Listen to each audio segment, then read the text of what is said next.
வணக்கம் மக்களே, இன்றைக்கி நம்ம இந்த வீடியோவில் என்ன பார்க்க போகிறோம் அப்படின்னா PS குமாரசாமி ராஜா அவரோட ஆட்சி தான். ஸோ இது வந்து 8வது வீடியோ, ஓகேவா? தற்கால தமிழ்நாட்டு வரலாறு புக்கில் இருக்கிற 8வது வீடியோ இது. ஸோ இந்த இதில் வந்து குமாரசாமி ராஜா அவர்களை பற்றியும் பார்க்கலாம். இன்னொன்று சமூக சீர்திருத்த இயக்கங்கள், ஸோ தமிழ்நாட்டில் எப்படி இருந்தது அப்படிங்கிறத பற்றி இதே புக்கில் இருக்குது, அந்த டாப்பிக்கும் கவர் பண்ணிடலாம், ஓகேவா? ஸோ மதுவிலக்கு போன்ற சில நல்ல திட்டங்களை கொண்டு வரும்போது சில சௌகரியங்களை தியாகம் செய்ய வேண்டி வரும் அப்படின்னு சொன்னது யாருன்னா PS குமாரசாமி ராஜா. ஸோ ஏன் இவர் அப்படி சொன்னார் அப்படிங்கிறத நம்ம இந்த வீடியோக்குள்ளே பார்க்கலாம். ஸோ ஃபஸ்ட்டு பார்த்தீங்க அப்படின்னா, குமாரசாமி வந்து 1898 ஜூலை 8 பூசப்பாடி சஞ்சீவி ராஜாவுக்கும் முத்தம்மாளுக்கும் ராமநாதபுரம் மாவட்டம் ராஜபாளையத்தில் மகனாக பிறந்திருப்பார். ஸோ இவர் வந்து சின்ன வயசுலேயே இவரோட பேரண்ட்ஸை வந்து இழந்துருவார். அதனால் அவங்க பாட்டி தான் இவங்களை வளர்த்துருப்பாங்க. ஸோ இவர் ரொம்ப கஷ்டப்பட்டு தான் வளர்ந்துருப்பார். ஸ்ரீவில்லிபுத்தூருக்கு கிட்டத்தட்ட ஒரு 8 மைல் தூரம் நடந்து சென்று உயர்நிலை பள்ளியில் படிச்சிருப்பார், ஓகேவா? கிலோமீட்டர் கிடையாது, மைல், ஓகேவா? So 1 kilometre equal to 1.6 mile கிட்ட வரும். 1.6 மைல் சேர்ந்தது தான் 1 கிலோமீட்டர், ஓகேவா? ஓகே, இவர் பள்ளி மாணவராக இருந்தபோது அன்னிபெசன்ட் அம்மையார் சென்னையில் துவக்கிய சுயாட்சி சங்கத்தின் கிளை ஸ்ரீவில்லிபுத்தூரில் தொடங்கப்பட்டது, ஓகேவா? அப்போ அன்னிபெசன்ட் அம்மையாரோட அவங்க ஸ்பீச்சில் இந்த ஹோம் ரூல் மூமெண்ட் ஸ்டார்ட் பண்ணியிருப்பாங்க இல்லையா, அதில் ஈர்க்கப்பட்டு தான் இவர் வந்து அந்த அரசியல் அதிலெல்லாம் ஆர்வம் கொண்டிருப்பார்.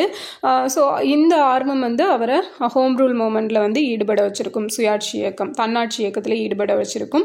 ஸோ இவர் ஸ்ரீவில்லிபுத்தூர் ராஜபாளையத்துலலாம் நிறைய கூட்டங்கள் எல்லாம் ஏற்பாடு செஞ்சு பெரிய பெரிய தலைவர்களை கூட்டிகிட்டு வந்து பேச வைக்கிறாரு. BP வாடியா, சத்தியமூர்த்தி, ராஜாஜி, ஸோ இவங்களோட பேச்செல்லாம் இவரை அதிகமாக கவர்ந்துச்சு. 1919 மார்ச்சில் குமாரசாமி ராஜா காந்தியை சந்தித்ததிலிருந்து அவரது காந்த கவர்ச்சியால் கவரப்பட்டு இந்திய விடுதலை போராட்டத்துக்கு தன்னை அர்ப்பணித்து கொண்டார். ஸோ 1919 மார்ச்சில் காந்தி ஆற்றிய உரை, அந்த ரவுலட் சட்டத்துக்கு எதிர்ப்பு தெரிவித்து மெரினா கடற்கரையில் ஒரு ஸ்பீச் கொடுத்துருப்பாரு. அந்த ஸ்பீச் தான் நம்ம தமிழ்நாட்டில் நிறைய பேர் வந்து அரசியலில் ஈடுபடுறதுக்கும் ஒரு விடுதலை போராட்ட உணர்வு தோன்றதுக்கும் முக்கிய காரணமாக இருந்தது வந்து காந்தியோட ஸ்பீச் தான். ஏன்னா நம்ம டெய்லி வீடியோஸில் பார்க்குறோம், எல்லாத்துலேயுமே வந்து இந்த காந்தியோட ஸ்பீச்சில் தான் எல்லாரும் கவரப்பட்டாங்க அப்படிங்கிற ஒரு லைன் அப்படிங்கிறது இருக்குது. ஸோ அது மட்டும் இல்லாமல் இவர் ரவுலட் அறப்போராட்டத்தில் பங்கேற்றிருப்பார். சென்னையில் நடைபெற்ற முதல் கிலாபத் மாநாட்டுக்கு வரவேற்பு குழு துணை தலைவராக இருந்திருப்பார் 1920 பிப்ரவரியில். ஒத்துழையாமை இயக்கத்திலையும் பங்கேற்றிருப்பார். சட்டமறுப்பு இயக்கம் 1932. ஸோ அதில் கலந்துக்கிட்டதுக்காக சிறை தண்டனையும் பெற்றிருப்பார். அதுக்கப்புறம் என்ன ஆயிருக்கும் அப்படின்னா, மத்திய சட்டமன்றத்துக்கு இவர் வந்து தேர்ந்தெடுக்கப்பட்டிருப்பார் 1934. சென்னை சட்டமன்றத்துக்கு 36லையும், ராஜாஜி அமைச்சரவை அமைச்சிருப்பார்ல 37, அந்த அமைச்சரவையிலையும் இவர் இடம்பெற்றிருப்பார். ஸோ 1938 குமாரசாமி ராஜாவோட ஒரு முயற்சியின் விளைவாக தான் 40வது தமிழ்நாடு மாகாண மாநாடு அப்படிங்கிறது ராஜபாளையத்தில் நடந்திருக்கும். ஸோ 40வது தமிழ்நாடு மாநில மாநாடு. இந்த மாநாட்டோட வரவேற்பு குழு தலைவராக குமாரசாமி ராஜா இருந்திருப்பார். இதோட செயலாளர்களாக காமராஜரும் கிருஷ்ணசாமி நாயுடு இவங்கெல்லாம் இருந்திருப்பாங்க, ஓகேவா? ஸோ குமாரசாமி ராஜா வந்து தனிநபர் அறப்போராட்டத்திலையும் பங்கேற்றிருப்பார். தனிநபர் சத்தியாகிரகம் இருக்கு இல்லையா, 1940 நடந்திருக்கும். ஸோ அதுலேயும் இவர் பங்கு பெற்றார். 9 மாத சிறை தண்டனை முடிந்து திரும்பிய ராஜா தெற்கு ராமநாதபுரம் மாவட்ட மன்றத்தின் தலைவராக தேர்ந்தெடுக்கப்பட்டிருப்பார், ஓகேவா? So fine. அதுக்கு முன்னாடி நேற்று வந்து கேட்டிருந்தீங்க, ப்ரீவியஸ் கிளாஸஸ்லேருந்து ஒரு 5 கொஷின்ஸ் கேட்டால் நல்லாயிருக்கும் அப்படின்னு சொல்லியிருந்தீங்க. ஓகே, நான் ஒரு 5 கொஷின்ஸ் அப்படிங்கிறது கேட்குறேன், அதுக்கு ஆன்சர் பண்ணிடுங்க. அவினாசி லிங்கம் அவர்கள் இருக்காங்க இல்லையா, நம்ம பார்த்துருப்போம், வித்யாலய ஐயா அப்படின்னு சொல்லி அழைக்கப்பட்டவர். ஸோ அவரோட சுயசரிதை நூலோட பெயர் என்ன அப்படிங்கிறத கமெண்டில் சொல்லுங்கள். ஸோ நெக்ஸ்ட்டு பார்த்தீங்க அப்படின்னா, மதுரை காந்தி அப்படின்னு அழைக்கப்பட்டவர் யார்? மதுரை காந்தி அப்படின்னு அழைக்கப்பட்டவர். ஸோ இது யூஸ்வலாக எல்லாருக்கும் நல்லா தெரிஞ்ச கொஷின் தான். அதுக்கப்புறம் என்னென்னா, ஓகே, காந்தி நிகேதன் ஆசிரமம் இருக்கு இல்லையா, ஸோ அதை வந்து கல்லுப்பட்டியில் ஒருத்தர் ஸ்டார்ட் பண்ணியிருப்பார். அவர் யார் அப்படின்னு சொல்லி அதையும் கமெண்டில் சொல்லுங்கள். 3 கொஷின் ஆச்சா? ஸோ 4வது கொஷின் பார்த்தீங்க அப்படின்னா,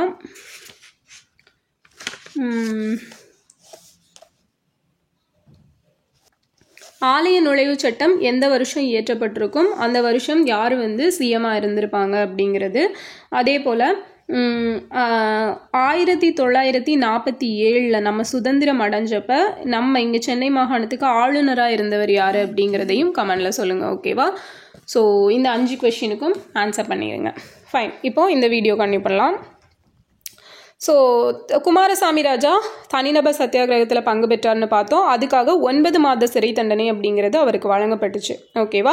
ஸோ அந்த சிறை தண்டனை முடித்து அவர் திரும்பினதுக்கப்புறம் ராமநாதபுரம், சவுத் ராமநாதபுரத்தோட மாவட்ட மன்றத்தோட தலைவராக தேர்ந்தெடுக்கப்பட்டிருப்பார். அதுக்கப்புறம் ராஜபாளையத்தில் உள்ள பூபதி ராஜா கூட்டுறவு வங்கி குமாரசாமி ராஜாவோட ஒரு முயற்சியின் விளைவு தான் அப்படின்னு சொல்கிறாங்க. மேபி அந்த ஏரியாவில் இருக்கிறவங்களுக்கு இதை பற்றி நல்லா தெரியலாம். ஓகே, குமாரசாமி ராஜா 6 ஏப்ரலில் நடைபெற்ற சட்டப்பேரவை தேர்தலில் ஸ்ரீவில்லிபுத்தூர் தொகுதியிலிருந்து தேர்ந்தெடுக்கப்பட்டிருப்பார். ஓகேவா? போட்டி இல்லாமலேயே தேர்ந்தெடுக்கப்பட்டிருப்பார். சென்னை மாகாணத்தோட முதலமைச்சராக அதுக்கப்புறம் ஆகியிருப்பார் 1949லேருந்து 52 வரைக்கும்.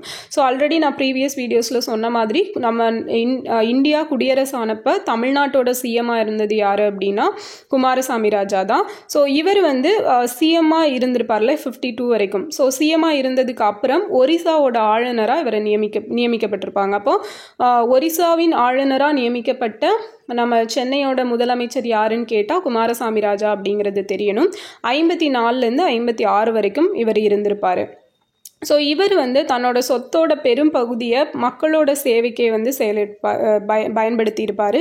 ஸோ ராஜபாளையத்தில் உள்ள காந்தி கலைமன்றம் குமாரசாமி ராஜாவின் பயன்கருதா தேச பணிக்கான ஒரு நினைவு சின்னமாக விளங்குது அப்படின்னு சொல்லியிருக்காங்க. ஸோ இவர் இறந்தது பார்த்திங்கன்னா 1957 மார்ச் 15. அடுத்தது பார்த்தீங்க அப்படின்னா ஸோ நம்ம நேற்றைக்கே பார்த்தோம், நம்ம தமிழ்நாட்டை பொறுத்த வரைக்கும் ஒரு 4 பிரிவாக இருந்திருப்பாங்க. 4 கோஷ்டிகள், காங்கிரஸ்குள்ளேயே 4 கோஷ்டி.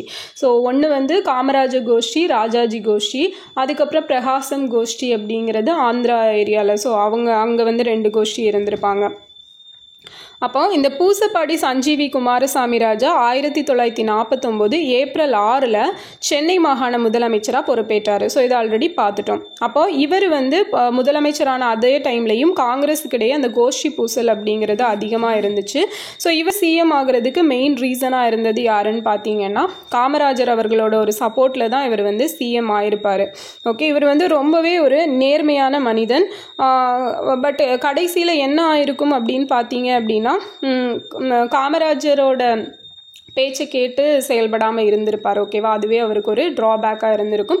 ஸோ அதை நான் என்ன அப்படிங்கிறத பின்னாடி சொல்கிறேன் நான் தெளிவாக.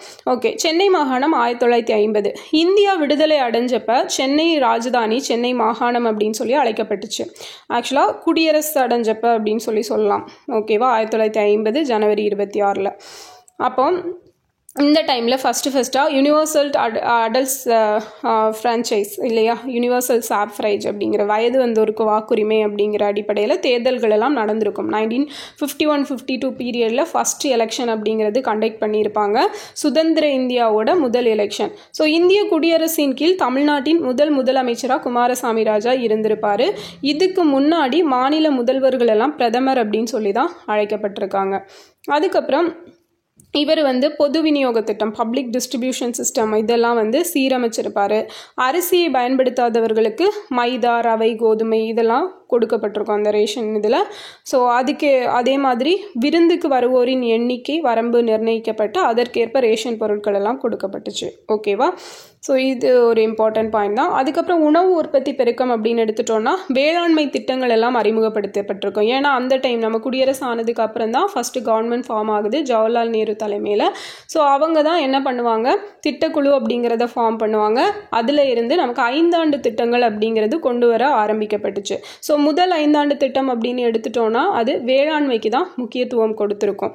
அதனால தான் வேளாண்மை திட்டங்கள் அறிமுகப்படுத்தப்பட்டது அப்படின்னு சொல்லி கொடுத்துருக்காங்க. தரிசு நிலங்கள் எல்லாம் விளைநிலங்களாக மாற்றப்பட்டிருக்கும். ஸோ நேற்றுக்கே பார்த்துருப்போம், ஓமந்தூர் ராமசாமி அவர்கள் பீரியட்லேயே என்ன பண்ணியிருப்பார் அப்படின்னா இந்த விவசாயத்துக்கெல்லாம் முக்கியத்துவம் கொடுத்துருப்பாரு.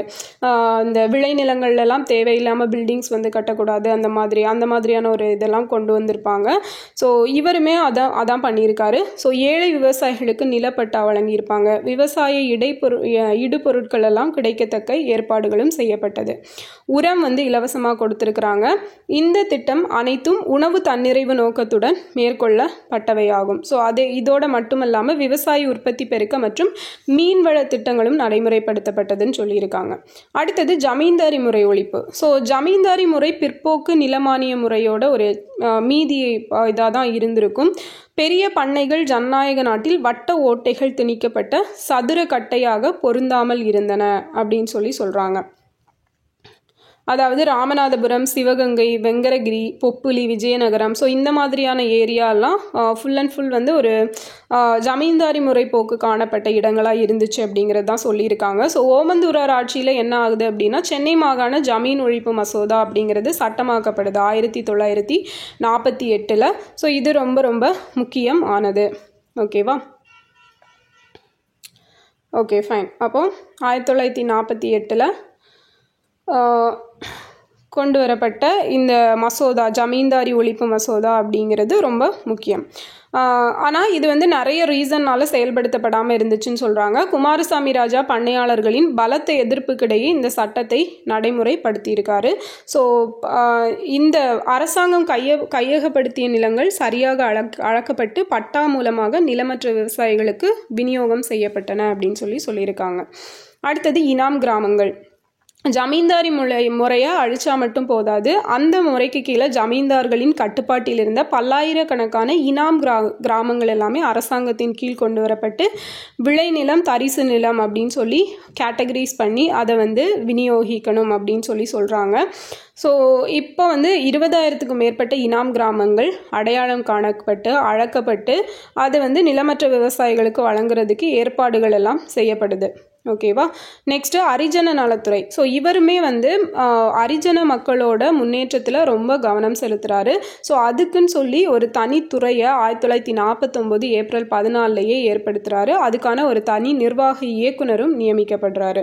ஸோ இதுக்கு கீழே நிறைய நலத்திட்டங்கள் கொண்டு வரப்படுது.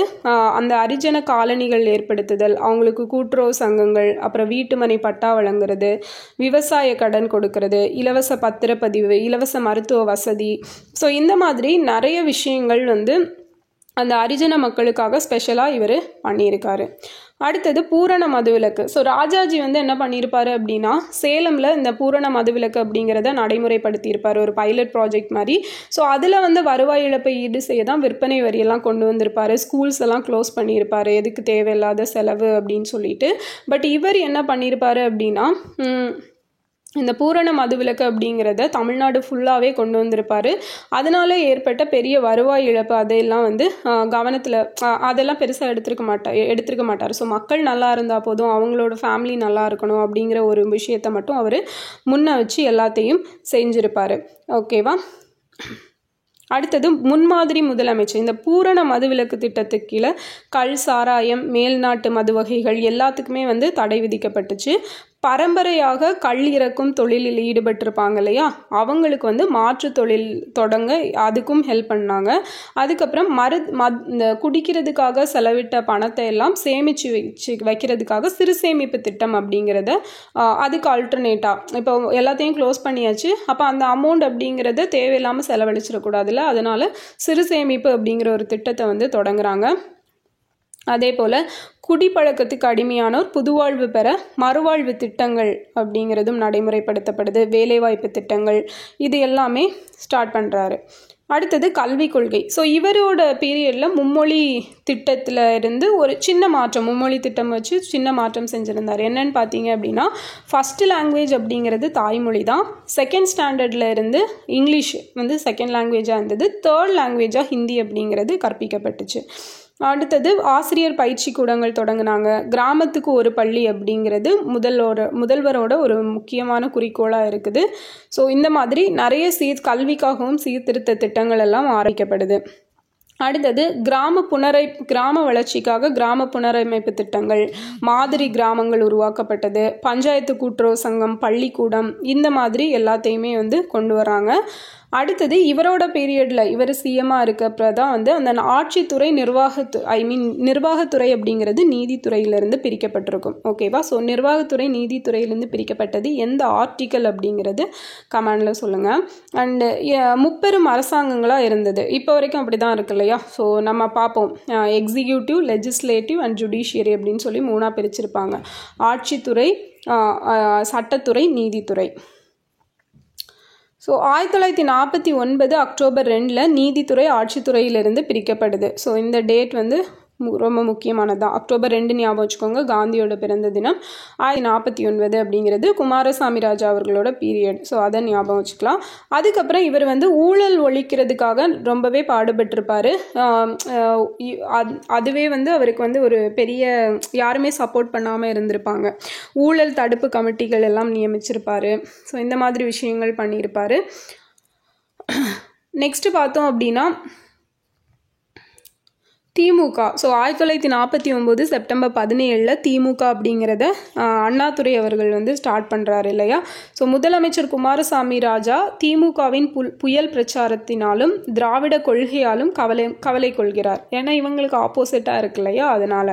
இப்போ இந்த டைமில் என்ன ஆகுது அப்படின்னா அண்ணாதுரையோட லட்சிய வரலாறு அப்படிங்கிற புத்தகம், அப்புறம் புலவர் குழந்தையோட ராவண காவியம், பாரதிதாசனின் இரண்யன் அல்லது இணையற்ற வீரன், ஏவிபி ஆசை தம்பியின் காந்தியார் சாந்தியடைய, இந்த நூல்கள் எல்லாம் தடை செய்யப்படுது. அப்போ யார் யார் என்னென்ன நூல் எழுதினாங்க அப்படிங்கிறது நல்லா பார்த்துக்கோங்க. லட்சிய வரலாறு அண்ணாதுரையோடது, இரண்யன் அல்லது இணையற்ற வீரன் அப்படிங்கிறது பாரதிதாசனோடது. இது ரெண்டும் ரொம்ப முக்கியம். அதே போல் 1943 அண்ணாதுரை எழுதிய ஆரிய மாயை அப்படிங்கிற ஒரு புத்தகம் வந்து 1950 அதுக்கு தடை விதிக்கப்படுது. இந்த நூல்கள் மட்டும் அல்லாமல் பார்த்தீங்க அப்படின்னா போர்வாள், சர்வாதிகாரி, தூக்கு மேடை, இரத்த கண்ணீர், மகாத்மா தொண்டன், சீமாயணம், இந்த மாதிரியான நாடகங்களுமே தடை செய்யப்பட்டுச்சு. ஸோ அண்ணாதுரை வந்து 35 வயசில் எழுதி வெளியிடப்பட்ட நூல் தான் வந்து ஆரியமாயை 1943. பட் அது வெளியான 7 வருஷம் கழித்து தான் அந்த நூலுக்கு தடை விதிக்கிறாங்க. இது எல்லார் மத்தியிலையுமே ஒரு அதிர்ச்சி ஏற்படுச்சிச்சு. மேக்ஸிமம் வந்து எல்லா நூலும் தொடங்கி உடனே பேன் பண்ணிடுவாங்க. பட் இது வந்து 7 வருஷம் கழித்து பேன் பண்ணப்பட்டுச்சு. இதுக்காக அண்ணாதுரை அவர்களுக்கு சிறை தண்டனை, அபராதம் எல்லாமே வழங்கப்படுது. ஆனால் இது என்ன ஆகுது அப்படின்னா குமாரசாமி ராஜா அவர்களுக்கு ஒரு பெருத்த அடியாக இருக்குது. ஏன்னா ஆரியமாயை வந்து ஆச்சு. ஸோ அந்த 7 வருஷத்துலேயே படிக்க வேண்டியவங்க எல்லாரும் படிச்சிருப்பாங்க. ஆனால் இவர் வந்து சும்மா இருந்த சங்க ஊதி கெடுத்த மாதிரி என்ன பண்ணார்னா இதை பேன் பண்ணனால அவங்க எல்லாரும் என்ன பண்ணுறாங்கன்னா அண்ணாவோட ஆதரவாளர்கள் எல்லாம் நிறைய மீட்டிங்ஸ் கண்டக்ட் பண்ணி எல்லா மீட்டிங்ஸோட பொது மேடையிலையும் அந்த புக்கை வந்து எல்லாருக்கும் ரீட் பண்ணி காட்டுறாங்க. ஸோ இது வந்து குமாரசாமி ராஜாவோட ஒரு அவசர இதனால அந்த புத்தகம் வந்து ரொம்ப ஃபேமஸ் ஆகிறதுக்கு வழிவகுத்துச்சு அப்படின்னு சொல்கிறாங்க. அண்ட் குமாரசாமி ஆட்சி காலத்திலையுமே வந்து இந்தி மொழி பிரச்சனை அப்படிங்கிறது நீடிச்சிச்சு. ஸோ அந்த டைமில் கல்வி அமைச்சராக இருந்தது யாருன்னா மாதவ் மேனன் அவர்கள். ஓகேவா. ஸோ அவர் என்ன பண்ணுறாரு அப்படின்னா ஹிந்தியை உயர்நிலை பள்ளிகளில் கட்டாய பாடமாக்கி உத்தரவிடுறாரு. எகெயின் போராட்டங்கள் எல்லாம் தொடங்கினால நிலைமை மோசமாகிறதுக்கு முன்னாடி 1950 அந்த உத்தரவை வந்து திரும்ப வாங்கிக்கிறாங்க. ஸோ ஆட்சி அலுவல் மொழி அல்லது தொடர்பு மொழி இப்படி தான் சொல்லணும் அப்படின்னு சொல்லியிருந்தாங்க. என்னென்னா தேசிய மொழிகள் அப்படின்னு சொல்லி நமக்கு எதுவுமே இல்லை. அதனால் ஏதாவது மொழிகளை சொல்லணும் அப்படின்னா இந்த மாதிரியான வேர்ட்ஸில் தான் சொல்லணும் அப்படிங்கிறதையும் சொல்லியிருப்பாங்க. ஸோ இந்த மாதிரி தான் குமாரசாமி ராஜா அவர்கள் வந்து இருந்திருப்பார். நான் சொன்ன மாதிரி இவர் வந்து காமராஜரோட ஆதரவோட முதலமைச்சர் பொறுப்பை ஏற்றாலும் அவர் காமராஜரோட கைப்பாவையாக இருக்க வந்து ஆசைப்படலை. அதனாலேயே வந்து அந்த ராஜா அவர்களுக்கு தமிழ்நாடு காங்கிரஸ் தலைவராக இருந்த காமராஜரோட ஆதரவை இழக்க வேண்டிய சிச்சுவேஷன் வந்திருக்கும். அடுத்தது லக்ஷ்மண ஐயர். ஸோ பிராமணர் அல்லாதோரில் பிற்படுத்தப்பட்டோரின் முன்னேற்றத்துக்கு பாடுபட்டவர்கள் ரொம்பவே கம்மியானது தான். ஓகேவா. நிறைய பேர் இருந்திருக்காங்க. ஸோ அந்த கேட்டகரியில் ஒருத்தர் தான் இந்த லக்ஷ்மண ஐயர் அப்படிங்கிறவர். இவர் கோபிச்செட்டிப்பாளையத்தில் பிறந்தவர். தந்தை வந்து ஸ்ரீனிவாச ஐயர் சட்டமன்ற உறுப்பினராக இருந்திருப்பார். இவர் இந்த ஜாதி மத வேறுபாடுகள் இதுக்கெல்லாம் எகெயின்ஸ்டாக தான் இருந்திருப்பார். ஹரிஜன மக்களுக்கெல்லாம் ரொம்பவே சப்போர்ட் பண்ணியிருப்பார். அவங்கள கூப்பிட்டு அவரோட வீட்டில் வந்து விருந்து வச்சுருப்பார். அதுக்கப்புறம் அவங்க தோட்டத்தில் இருக்கிற கிணறுல இருந்தெல்லாம் தண்ணி எடுத்துக்கலாம் அப்படின்னு சொல்லி அலோவ் பண்ணியிருப்பார். இதனால் என்னாச்சு அப்படின்னா இவங்களோட ஃபேமிலியை வந்து அவங்க சொந்தக்காரங்கெல்லாம் ஒதுக்கி வைக்கிறாங்க. ஸோ 4 ஆண்டு காலம் வந்து இவர் ஆக்சுவலாக விடுதலை போராட்டத்தில் பங்கேற்றதுக்காக 4 வருஷம் சிறை தண்டனை பெற்றிருப்பார். கோவை, அலிப்பூர், பெல்லாரி, வெள்ளூர், பவானி இந்த மாதிரி சிறையிலெல்லாம் அடைக்கப்பட்டார். அதுக்கப்புறம் வர்தா சென்று காந்தியுடன் கொஞ்ச நாள் தங்கியிருப்பார். ஹரிஜன பணியில் ஈடுபட்டார்.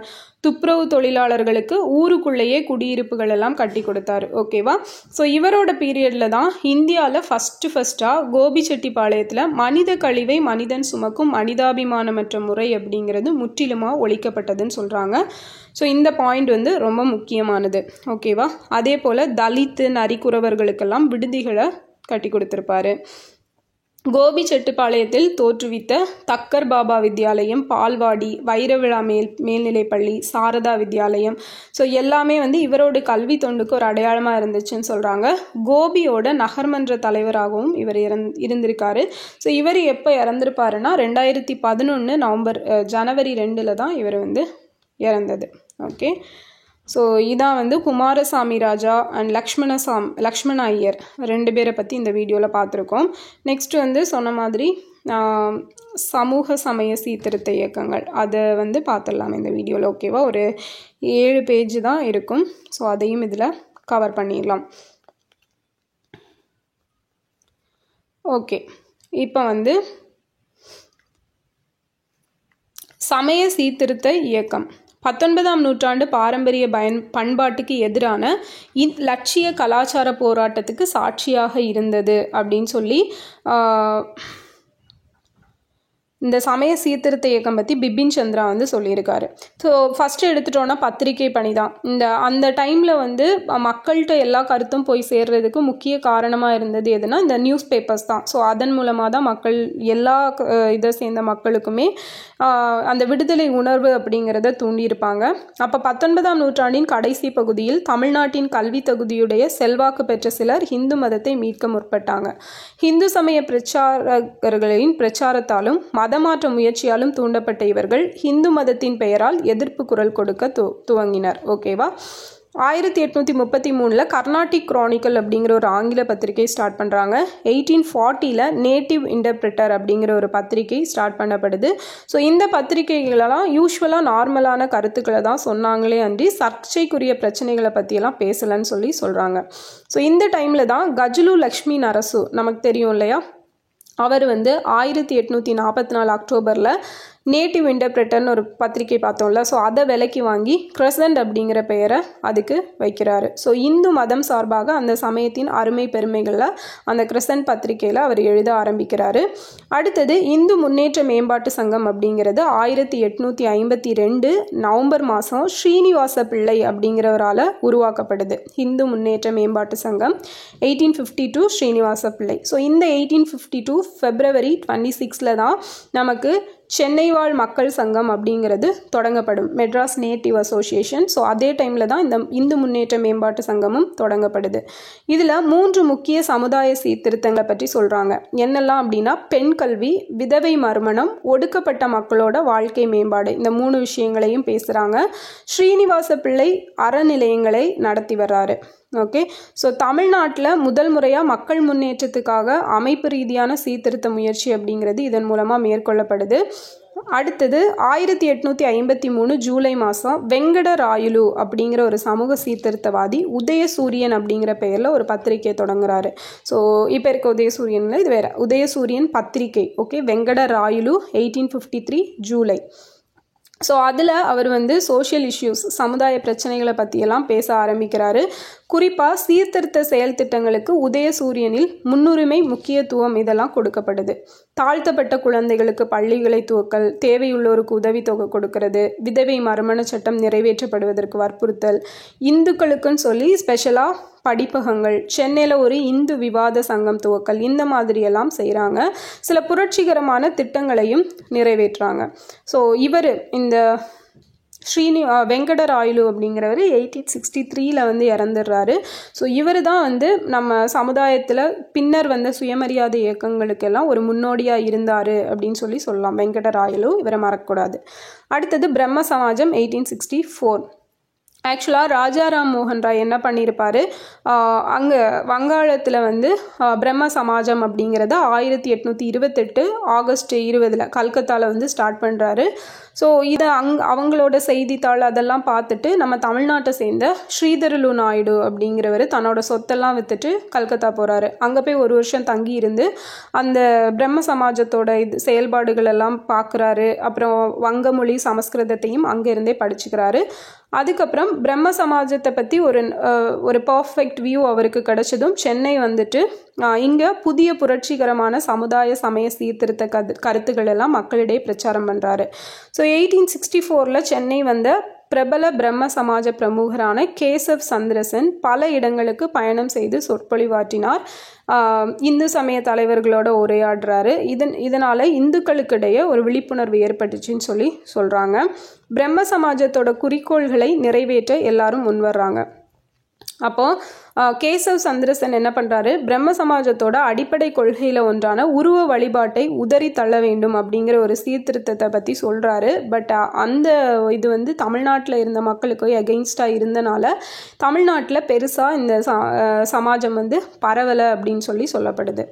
அடுத்தது வேத சமாஜம் 1864. ஸோ பிரம்ம சமாஜத்தோட புரட்சிகரமான கொள்கைகளுக்கு உடன்படுத்த சீர்திருத்தவாத இந்துக்கள் சென்னையில் வந்து வேத சமாஜம் அப்படிங்கிற ஒரு அமைப்பை 1864 ஸ்டார்ட் பண்ணுறாங்க.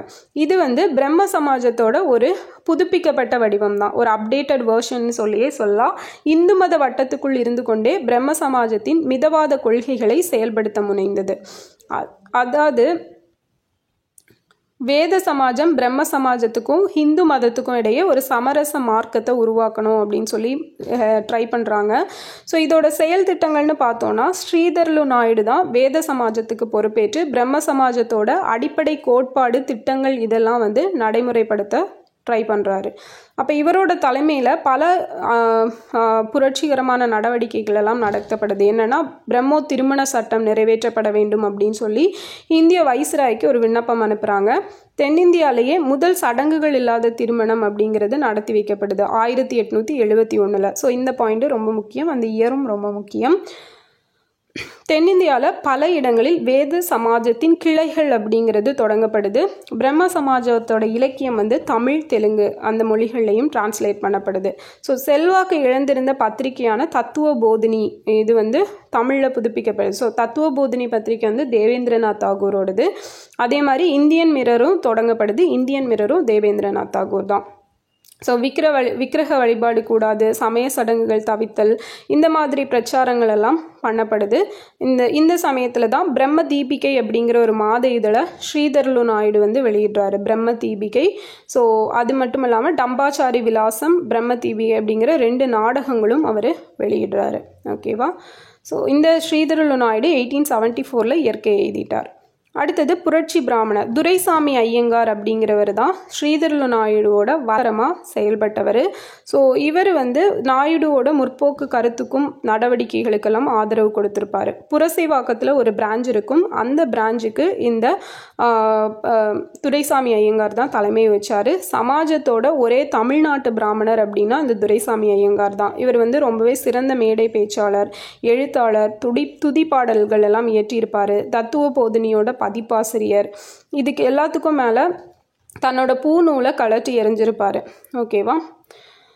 அடுத்தது பிரம்ம ஞான சபை. ஸோ 1875 நவம்பர் 17 ஹெச்பி பிளவாட்ஸ்கி ரஷ்யாக்காரங்களும் ஹெச்எஸ் ஆல்காட் அமெரிக்காவை சேர்ந்தவங்களும் சேர்ந்து அமெரிக்காவில் நியூயார்க்கில் பிரம்ம ஞான சபை அப்படிங்கிற ஒன்று ஸ்டார்ட் பண்ணுறாங்க. ஸோ இவங்க 2 பேரும் 1878 செப்டம்பர் 17 நியூயார்க்லேருந்து புறப்பட்டு 79 பம்பாய் வராங்க. அதுக்கப்புறம் நிறைய இடத்துக்கு போய் பிரச்சாரம் பண்ணுறாங்க.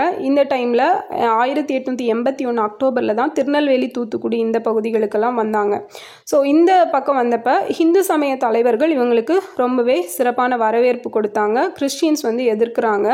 ஸோ பிளவாட்ஸ்கியும் ஆல்கட்டும் இந்திய பிரச்சார பயணத்தை முடித்து கொண்டு சென்னை வராங்க. அந்த டைமில் தான் 1882 டிசம்பர் டைமில் அடையாரில் வந்து இவங்க ஹெட் குவார்ட்டர்ஸ் அப்படிங்கிறது நிறுவப்படுது.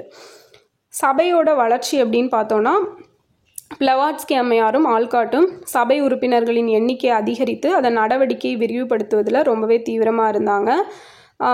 தியோசோஃபிஸ்ட் அப்படிங்கிற பத்திரிகை வந்து ரொம்பவே பிரபலமாக இருந்துச்சு. யார் தொடங்கி இருந்தது அப்படின்னா பிளவாட்ஸ்கி தொடங்கி இருந்தது. ஓகேவா? பிளவாட்ஸ்கி துவங்கி இருந்த தியோசோஃபிஸ்ட் அப்படிங்கிற பத்திரிகை பிரபலமாக இருந்தது 1879. இது ரொம்ப முக்கியம். யார் தொடங்கினது அப்படிங்கிறதும் முக்கியம். அடுத்தது சபையின் செயல்பாடு. ஸோ இது மெயினாக 3 நோக்கங்கள் இருந்திருக்கும். உலக சகோதரத்துவம், அதுக்கப்புறம் உலக சமய தத்துவம், அறிவியல் இதெல்லாம் ஒப்பிட்டு ஆராயணும், மனிதரிடையே மறைந்து கிடக்கும் இயற்கை நியதிகளை கண்டறிதல் அப்படிங்கிற எல்லாம் தான் இதோட முக்கிய நோக்கம். ஸோ ஆல்காட் இந்தியாவுடன் புனித நூல்களின் பெருமை பற்றியும் சமயம் தேசியத்தை வளர்க்கக்கூடியது அப்படின்னும் பிரச்சாரம் பண்ணுறாரு. ஆல்காட் இறந்த அப்புறமா 1907 அன்னி பெசன்ட் அம்மையார் பிரம்மஞான சபையோட தலைவராக ஆகுறாங்க. ஓகேவா. அதுக்கப்புறம் இங்கே வந்து சமஸ்கிருத பள்ளிகள் எல்லாம் சென்னையில் துவங்கப்படுது. கணபதி ராவ் அவரோட தலைமையில் ஒரு குழு அமைக்கப்படுது. ஓகேவா. அந்த குழுவோட பரிந்துரையின்படி தான் அந்த சமஸ்கிருத ஸ்கூல்ஸ் எல்லாம் அமைக்கிறாங்க. பிரம்மஞான பள்ளிகள் ஆரம்பிக்கப்பட்டன. அவங்களோட சபை கிளைகள், அடையாறுல நூலகம், இந்த மாதிரி எல்லாமே வைக்கப்படுது. ஸோ இதுதான் வந்து சமூக சமய சீர்திருத்த இயக்கம் அப்படிங்கிற டாப்பிக்கில் இதில் வந்து கொடுத்துருக்கிறது. ஸோ இன்றைக்கி வந்து 2 டாபிக் பார்த்துருக்கோம். ஒன்று வந்து குமாரசாமி ராஜா அவரை பற்றி பார்த்தோம். அடுத்தது சமூக சமய இயக்கம் பற்றியும் பார்த்துருக்குறோம். ஓகேவா. ஸோ நாளைக்கு வந்து ராஜாஜியோட ஆட்சி, ஆல்ரெடி ராஜாஜியோட ஆட்சி 37 to 39 பீரியட் பார்த்துருப்போம். ஸோ நெக்ஸ்ட் வந்து பார்த்தீங்க அப்படின்னா 52 to 54 வரைக்கும் குலக்கல்வி ஆட்சி கொண்டு வந்திருப்பார் இல்லையா, அதனால ராஜினாமா பண்ணியிருப்பார். ஸோ அதை பற்றி பார்க்கலாம். அதுக்கப்புறம் பார்த்தீங்க அப்படின்னா நாளைக்கு இதில் எவ்வளோ கண்டென்ட் இருக்குது அப்படின்னு பார்த்துட்டு இதுக்கு கூடயே இன்னொரு டாப்பிக்கும் முடிஞ்சால் கவர் பண்ணிக்கலாம். ஸோ இந்த வீடியோ யூஸ்ஃபுல்லாக இருந்திருக்கும்னு நினைக்கிறேன். நெக்ஸ்ட் வீடியோவில் பார்க்கலாம். தேங்க்யூ.